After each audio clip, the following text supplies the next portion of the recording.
చింతకాయ పచ్చడి చేస్తున్నానండి. కొత్తది తీసినాను. దానికి మిరపకాయలు అవన్నీ వేసి పల్లీలు వేసి చింతకాయ పచ్చడి చేస్తున్నాను. పైన బోటు తీసినదండి ఇది. చింతకాయలు పైన బోటు తీసి వేసినది. ఉత్త కండ ఒక్కటే అండి ఇది. వేగిన తర్వాత మిరపకాయలు వేసుకోవాలి.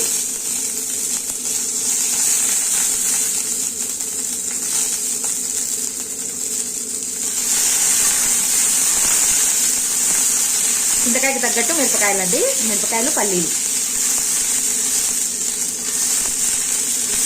అవి పచ్చిమిర్చి వేసి తొక్కు కాదండి, ప్లెయిన్గా తొక్కు ఉప్పు అవి వేసి తొక్కు పెట్టినదండి. దాంట్లో మిరపకాయలు లేవు. నేను చట్నీ చేసినప్పుడే మిరపకాయలు వేస్తానండి. అది ప్లెయిన్గా అట్లా పెట్టేస్తాను తొక్కు. పైన బోటు తీసేసి చింతకాయకి ఉత్త తొక్కే అండి. అది బాగుంటుంది. చాలా మంది ఇట్లా బోటుతో అట్లా పెట్టేస్తారు కదా. ఈసారి నేను బోటు తీసేసి తొక్కు పెట్టినానండి.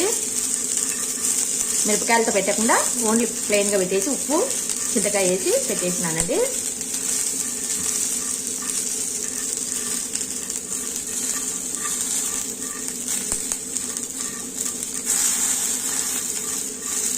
మిరపకాయ చట్నీ వేసే వరకు పోపు పెట్టేస్తాను. చల్లగా అవుతుంది అంతవరకు.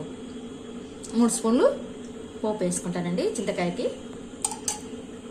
1 స్పూన్ ఆవాలు, 1 స్పూన్ జీలకర్ర, 1 స్పూను శనగపప్పు.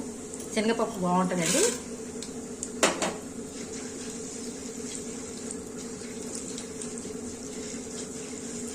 జీలకర్ర మెంతపొడి కొంచెం వేసుకోవాలండి.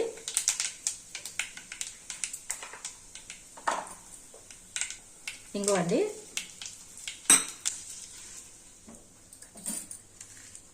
కరివేపాకు, కొత్తిమీర అన్నీ వేసుకోవాలి.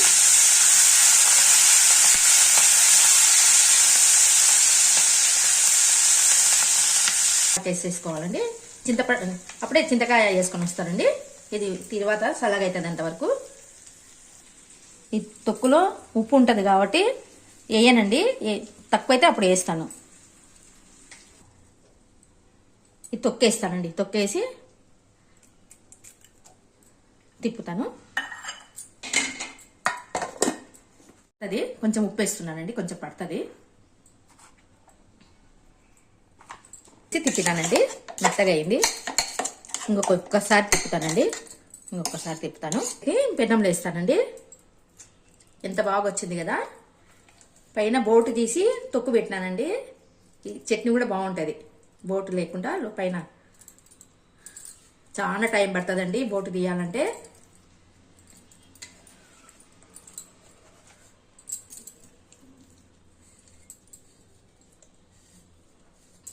అండి మిక్సీలో కొంచెం వాటర్ వేసి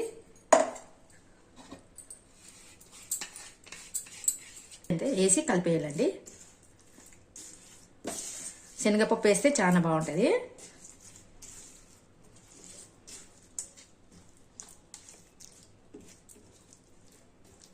ఉత్త కండతోనేనండి బోటు గీసేసినాను చింతకాయ. ఫస్ట్ టైం చేసినానండి బోటు తీసి. ఉత్త కండతోనే తొక్కు పెట్టినాను అనమాట.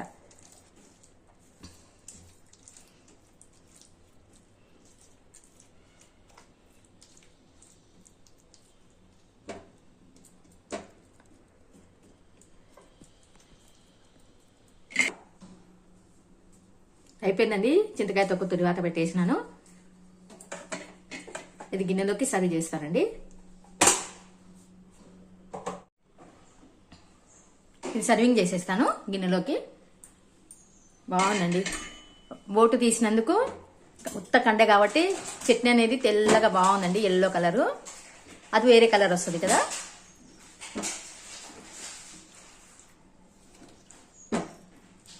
ఇది సర్వింగ్ చేసేస్తాను అండి. అంతా సర్వ్ చేసేస్తానండి గిన్నెలోకి. వాటర్ వేసింటాం కదండి కొద్దిగా. మనం తర్వాత అనేది పోపులోనే వేసేస్తే, చింతకాయ అనేది గ్రైండ్కి వేసుకున్నాక పోపులోనే వేసేస్తే కొంచెం వాటర్ వేసింటాం కాబట్టి ఏం కాదు.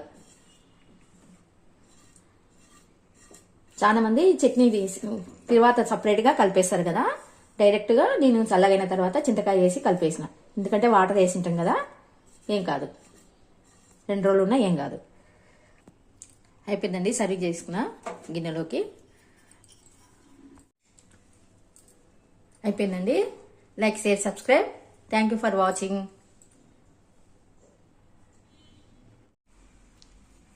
ఎంత కలర్ఫుల్గా ఉంది చూడండి. చింతకాయ ఎల్లో కలర్ వచ్చింది కదా. 2 వంకాయలు కాల్చినానండి. వంకాయలు కాల్చుకొని తింటే బాగుంటుందండి చింతకాయ చట్నీకి.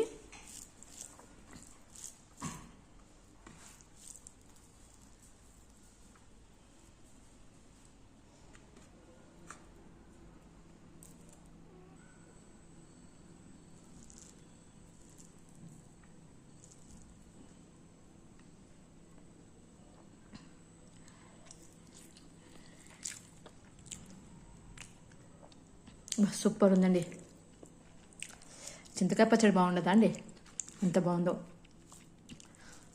అప్పటికప్పుడు చేసుకునేదే బాగుంటుందండి. మనం తొక్కు పెట్టినాక అప్పటికప్పుడు ఫ్రెష్గా చేసుకుంటేనే బాగుంటుంది. ఇది కొత్త రకం పెట్టినానండి. పైన తోలు తీసేసి ఉత్త కండతో పెట్టినాను. చట్నీ చాలా బాగా వచ్చింది. ఉప్పు కూడా సరి అయిపోయిందండి.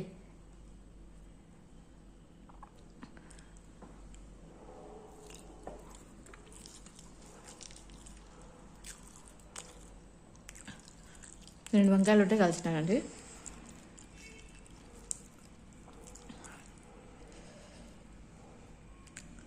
వంకాయలు పెట్టుకొని తినాలి. వంకాయ కాల్చినది తినాలండి.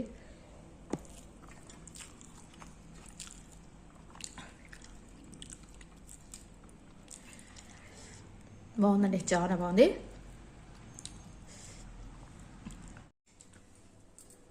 అయిపోయిందండి. Like, share, subscribe. Thank you for watching.